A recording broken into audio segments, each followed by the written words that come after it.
Who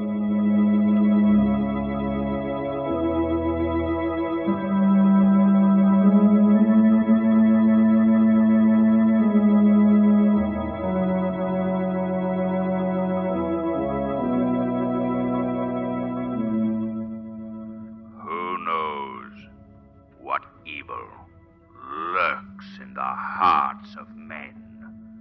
The Shadow knows. The thrilling adventures of the Shadow are on the air, brought to you each week at this time by your neighborhood blue coal dealer. These dramatizations are designed to demonstrate forcibly to old and young alike that crime does not pay. The old saying, better be safe than sorry, certainly applies today in the matter of heating your home. If your coal bin isn't already filled to the top, call your friendly neighborhood blue coal dealer and have him attend to the matter right now. Blue coal, you know, is the quality home fuel of low cost. It will give you even, dependable heat at all times. Yes, and it's a wise move to have your bin full of blue coal clear to the top. These are uncertain times, and it's best to be safe. Don't gamble with the health of your family.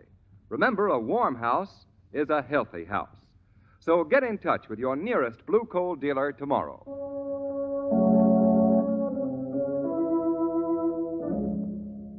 The Shadow, mysterious character who aids the forces of law and order, is in reality Lamont Cranston, wealthy young man about town. Several years ago in the Orient, Cranston learned a strange and powerful secret. The secret of hypnotic power to cloud men's minds so that they cannot see him. Cranston's friend and companion, the lovely Margot Lane, is the only person who knows to whom the voice of the invisible Shadow belongs. Today's drama, The Case of the Three Frightened Policemen.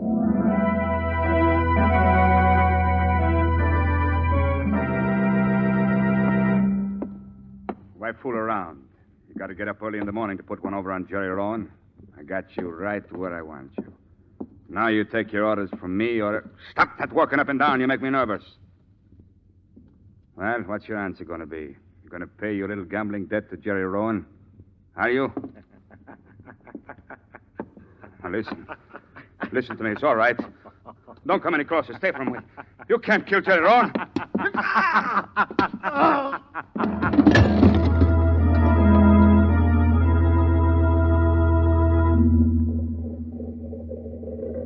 What time is Commissioner Weston's plane getting in, Lamont? Well, according to the... Non-stop flight 36, arriving from Washington at gate 6.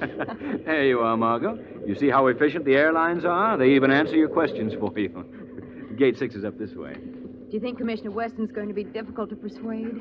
Well, you know him as well as I do, Margot. But he'll never forgive you for sending that telegram with my name on it. Oh, here we are. Gate 6. Yeah. And that would be the commissioner's plane. Flight 22 from Chicago, arriving at gate 3.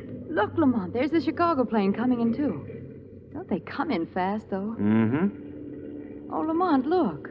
What are you staring at, Margot? You act like you've never seen a plane before. I'm not looking at the plane, Lamont. I was looking at that man over there at gate 3. Isn't he the man who we heard asking for Commissioner Weston? Where?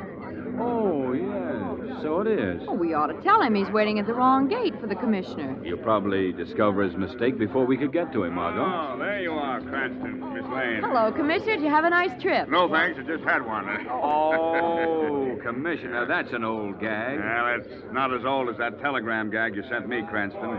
Come immediately. Very important. What did you mean by that? What did you mean by that?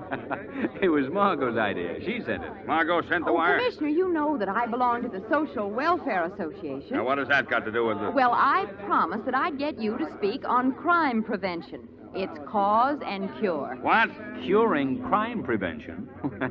I don't blame you, Commissioner. It sounds a little mad to me, too. A speech on crime prevention. Oh, well, please say you'll do it. I gave my solemn promise that Well, you'd this be is there. the limit of all the nonsense. making a mistake. I'm not Tom Vito. Aren't you? What's that over there? Well, if you're not Vito, you can prove it later at headquarters. There seems to be some trouble, Commissioner. Yes, it does. Why, that's the man who was looking for you, Commissioner. Looking for me, huh? Oh, he's just picked up someone. All right, folks, stand back there. Let me through. Don't mind me, please. Make way there, please. Let me in there. You can't do this to me. What's going on I can't here? do this. Oh, Commissioner Weston. I just picked this guy up coming in from Chicago. Fine. Who is he? Incidentally, who are you? Detective Sloan of the Detroit Force. And this is the murderer of the gambler, Jerry Rowan. His name is Tom Vitor. I'm not Vitor. Commissioner, look at this photograph in this police circular. Is this Vitor? It's just a similarity, I tell you. Wait a minute. Similarity, huh? Come on, Vito. We're going down to headquarters. Let us through here, please. Commissioner, wait! Commissioner, I've got to talk to you. Lane. This is business. Come on, Vito. But the social welfare is going to... Oh, darn. What's the matter, Margot? Did the Social Welfare Association lose its principal speaker? Not yet, it hasn't. I'm going to follow Commissioner Weston right to police headquarters and get him to say that he will speak tomorrow night.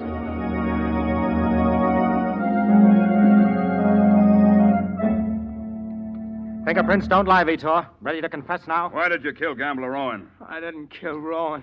But you do admit you are Vito.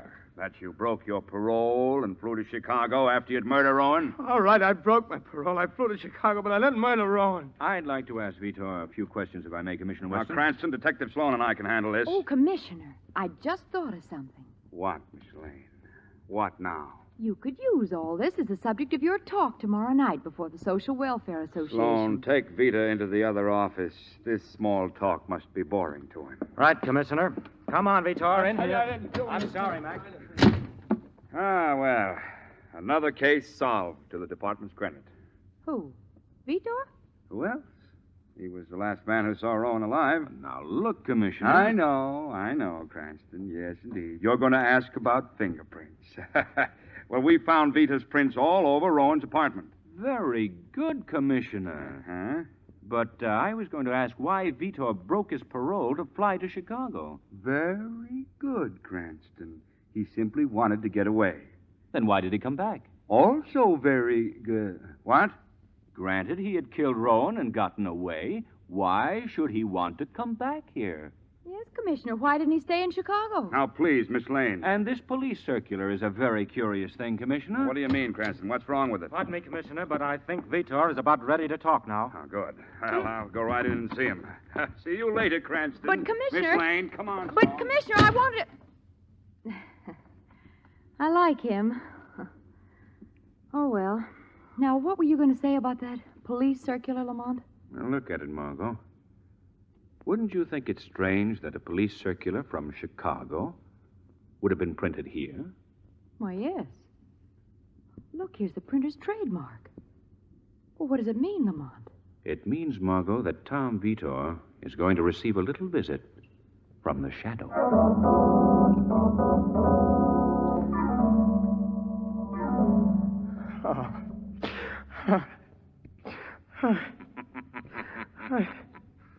Tom Vitor. What's that? I heard a voice. It is the voice of the shadow, Tom Vitor. I can't see you. I'm right here outside your cell door. I've cast a hypnotic mist over your mind, which makes me invisible. I've heard of you, Shadow. You gotta help me.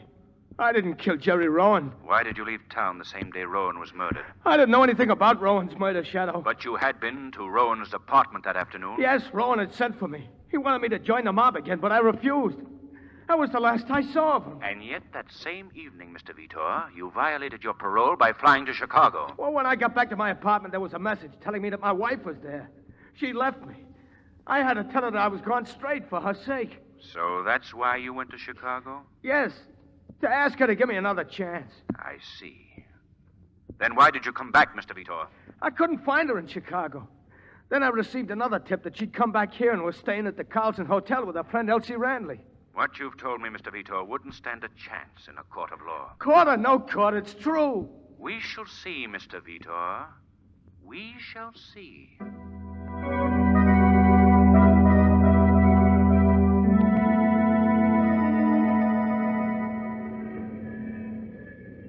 Lamont, did you find anything out from Vitor? I don't know yet, Margot. Oh, by the way, where's Shrevey? He's waiting in his cab around the corner. Well, let's find him. All right. Oh, I'm getting hungry, Lamont. Do you think you could possibly buy a poor little starving social worker some dinner? Well, I shall buy a poor little starving social worker a big dinner. Oh, Lamont. Later. Oh, Lamont. Right now, the shadow is going to call on Mrs. Tom Vitor and her friend Elsie Randley at the Carlson Hotel. Oh, well, then we could have dinner there, couldn't we, Lamont? Oh, why, yes, we could. Later. Oh, Lamont! Down, Margot. They're firing at us. Oh, we can get off the street now, Lamont. Looks like the shooting's over. Lamont! Lamont! Well, he's been hit. What's the matter, lady? Get a doctor quickly. He's been shot.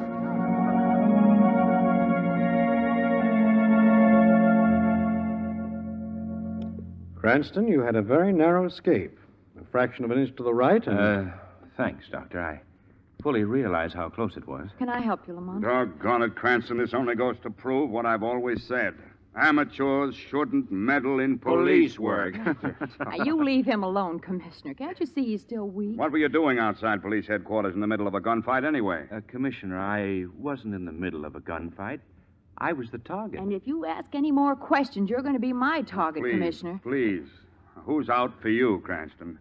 I have a hunch it's got something to do with Tom Vito and the Rowan murder. So Vito shot at you, huh? We've got him under lock and key. No, it wasn't Vito who took a shot at me. Now, look here, Cranston. Vito is the killer, and that's that. Let's not confuse... Commissioner. What is it, Sloan? Vito has hanged himself from a water pipe in his cell. Hang What? himself? No. Such a thing is impossible. Well, I'm telling you, Commissioner. Just a moment. Then it would appear Vito took his own life? Obviously. Oh, yes, that's right. His only out was to cheat the chair. Well, gentlemen, if Vito committed suicide, we have a horse here of a decidedly different color.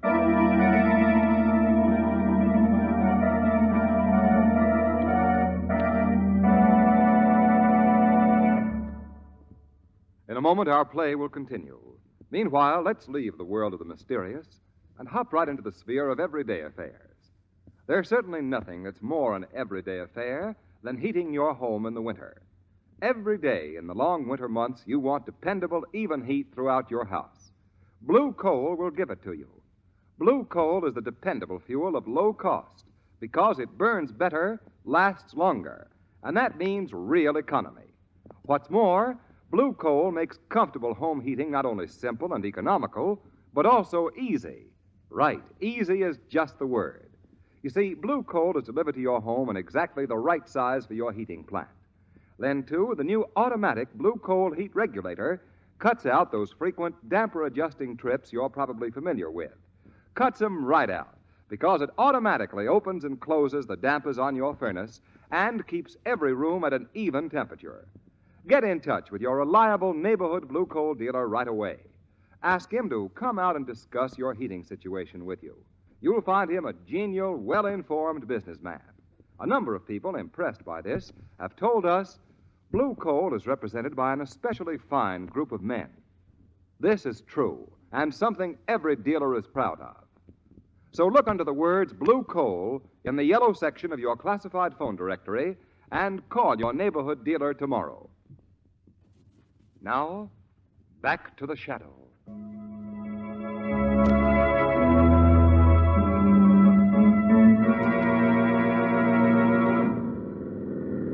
Hey, Mr. Cranston, Miss Lane, it's already 3 o'clock in the morning. It's already. Don't you think it's advisable that we should all go home and get a little shut-eye we should get? Perhaps we ought to take Miss Lane home, Shrevey. She's sound asleep here in the back seat. No, I'm not. I'm wide awake. I just closed my eyes to rest them. Okay, Margot, have it your way. On to 6078 Front Street, Shrevey. Yes, sir. Mine is not the reason why. That's the Mine city morgue, is Shrevey. just to do or die. The morgue? Watch where you're driving, Shrevey. As if I wouldn't from now on, as if. Why the morgue, Lamont? Because I can't believe, as Commissioner Weston does, that Vito committed suicide. I want to see the body myself.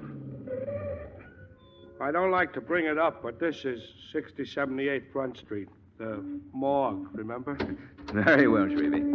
Oh, and Margot, I think you'd better stay here and guard Shrevey. He's a little green around the gills. Oh, Lamont. Oh, yes, Miss Lane, around the gills, but not a little. Shrevey, you're a big baby. I won't be long, Margot. Well, see that you aren't, Lamont. What can I do for you, young man? If you're looking for a room and bath, I can't accommodate you. You ain't the right type. Very funny. I think so. Room and bath, right type. Get it? I'd like to see the body of Tom Vito. which was brought in here earlier this evening. Oh, Tom Vitor, huh? Let's see. I would like to see the body, please. Now, don't be impatient, young man. He'll wait for you. Get it? He'll wait for you. I get it. Now, will you please take me to the body? Oh. No sense of humor. All right this way. Don't be surprised if he don't recognize you because he... Oh, no, you wouldn't appreciate it. Yes, here we are. Let me see. All right, step in. Thanks. Now, let me see. I think we have your friend packed way up here. Yeah. Here's your friend, mister, tucked neatly away on his little trundle bed of ice. You want to look? Yes. Just as I thought. What? This man didn't die of hanging. Death caused by strangulation at his own hands, it says here. I don't care what it says there. He didn't commit suicide. Tom Vitor met his death just as Jerry Rowan did, by murder. Did you learn anything at the morgue, Lamont? Enough, Margot, to know that the Shadow's next step is to have Mrs. Tom Vitor identify her husband's photograph, which appears on this forged police circular. Hello? Hello? Oh, all right, operator. I'll call later.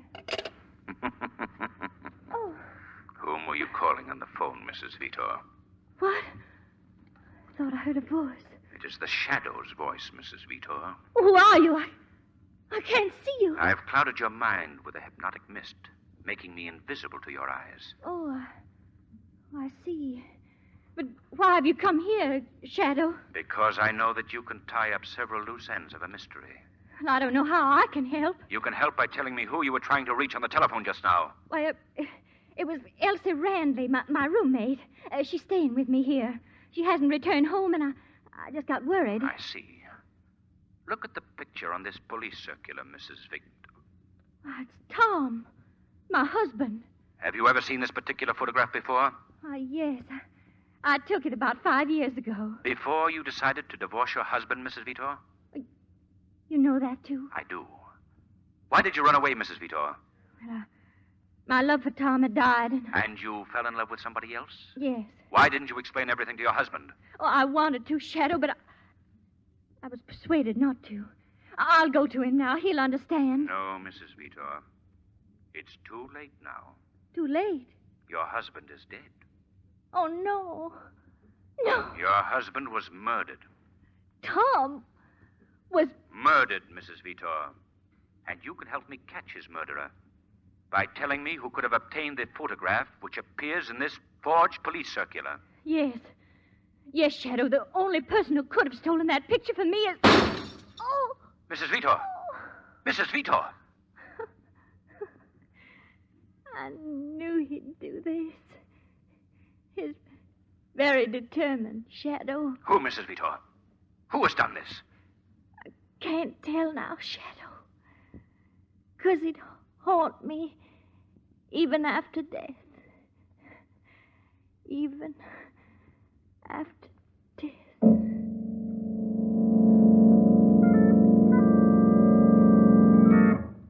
So, Commissioner, you think at last you have the real murderer under lock and key. Who else could it be but Elsie Randley? After all, Mr. Cranston, she was Mrs. Vita's roommate, and besides, she had good reason to kill her. Really? What reason? Cranston, try to follow.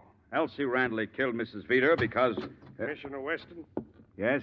I'm Lieutenant Destro of the Chicago Detective Bureau. What can I do for you, Lieutenant? A little explaining.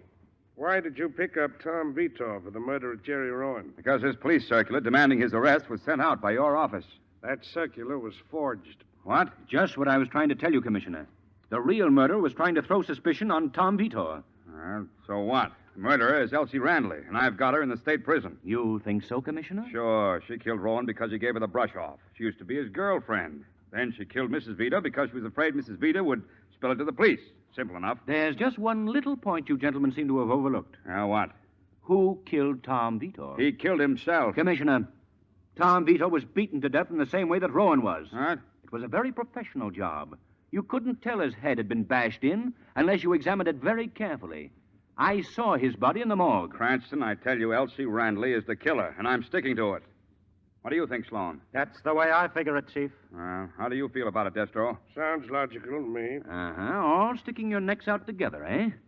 Well, Commissioner, if anything happens to Miss Elsie Randley, your so-called killer, you're going to be 3 frightened policemen.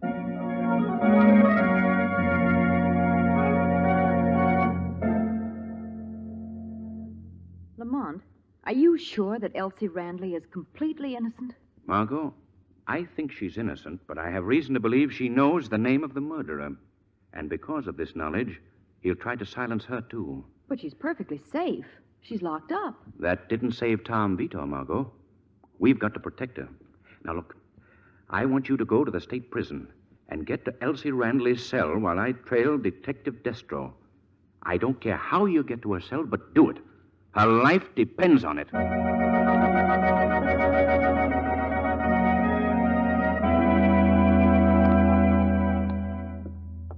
Here we are, Miss Lane. Elsie Randley's cell.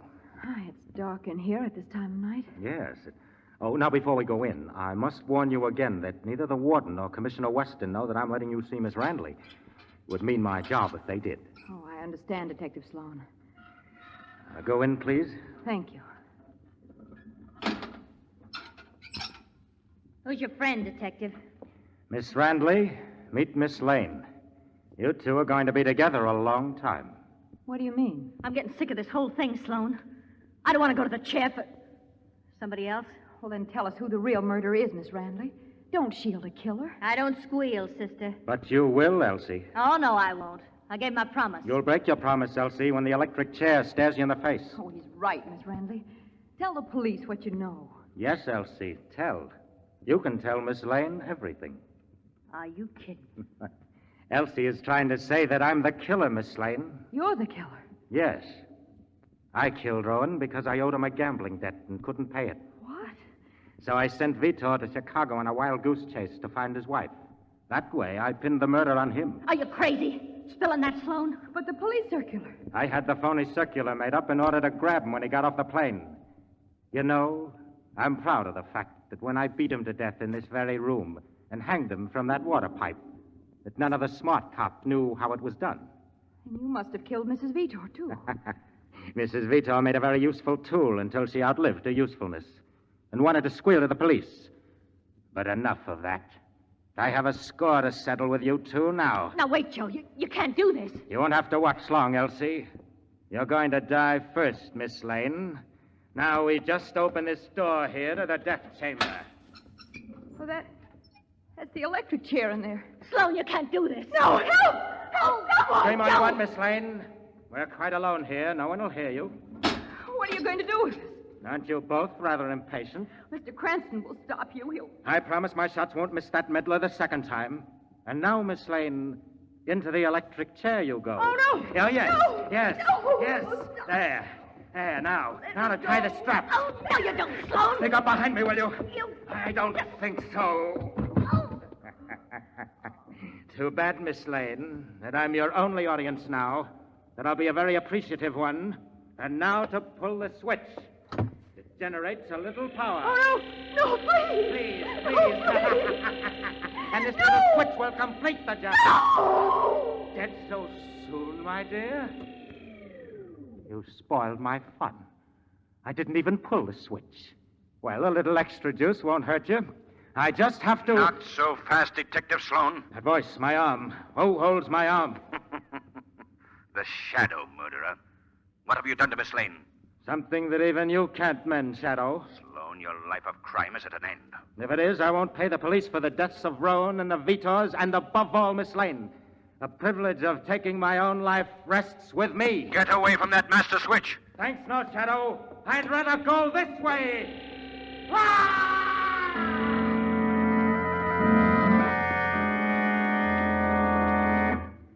Thank heaven, Margot. When you fainted, Sloan thought you were dead and didn't complete his job. Yes, thank heaven, Lamont. I'll never forgive myself for sending you to that trap when I was stupidly following the trail of Detective Destro. He was perfectly all right? Perfectly. It was Sloan who had no right to wear a badge. He'd gotten on the Detroit force with the aid of false credentials. Sooner or later, he would have been discovered, but now his days of killing are over. Oh, Lamont, I just thought of something. What? I got a call from the Social Service League again this morning, and they're holding another meeting. Oh, good for them. They want to know why I didn't get Commissioner Weston to speak to them the last time. Uh-huh. On crime prevention, its cause and cure? Yes. So I told them I was getting someone else, someone better. Who's the poor goat this time, Margot? I told them I was getting you. Well, that's right. Oh, no, you're not, Margot. Oh, yes, I am, Lamont.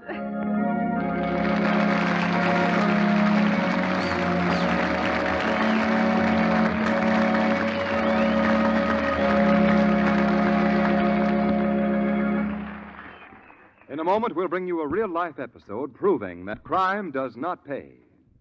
First, I'm sure you'll be interested in hearing from Blue Coal's distinguished home heating expert, John Barclay. Mr. Barclay. Thank you.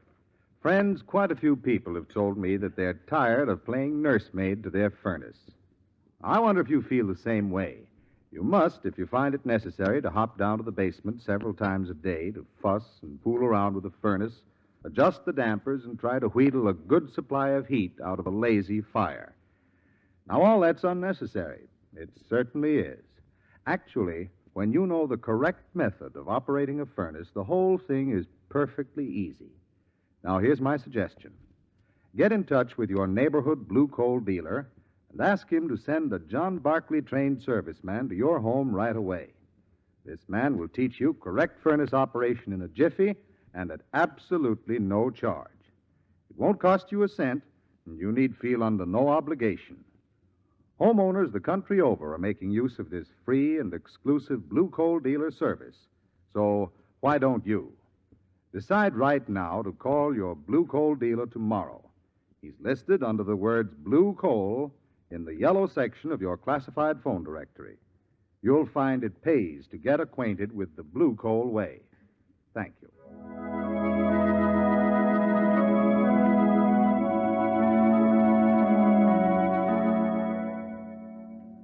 The characters, names, places, and plot in today's story are purely fictitious, and any similarity to persons living or dead is purely coincidental.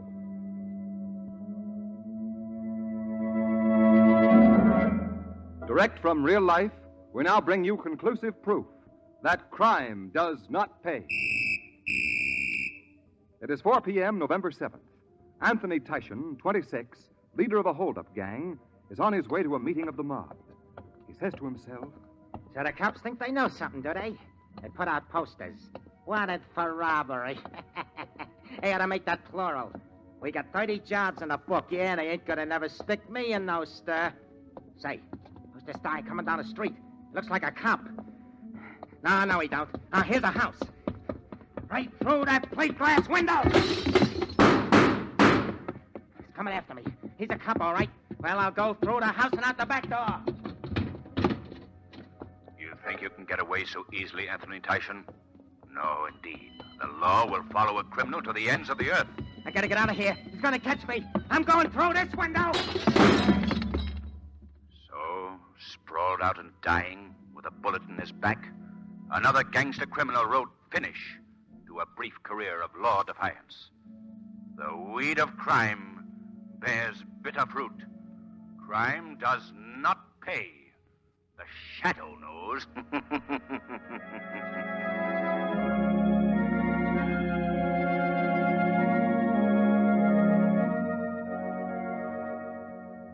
Next week, same time, same station, the DL&W Coal Company, producers of Blue Coal, bring you another strange and thrilling adventure in the Shadow's daring battle against the forces of evil.